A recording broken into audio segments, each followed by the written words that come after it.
It's just a customer lost the keys.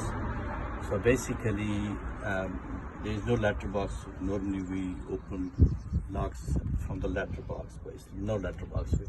This is a customer lost the keys. So there is the only way you can do, you pick lock open or drill it. You can't drill it because a very high security lock this barrel is.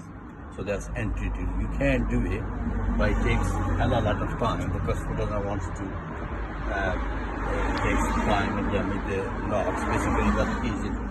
So you got this one. You can just try to do the latch. Okay, that's the keys in. There's no double lock. So to how to open latch, it takes luckily 2 minutes to do it. So if you can do that,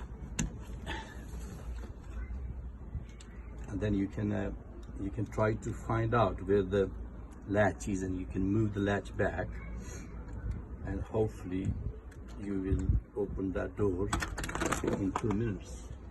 Thank you very much.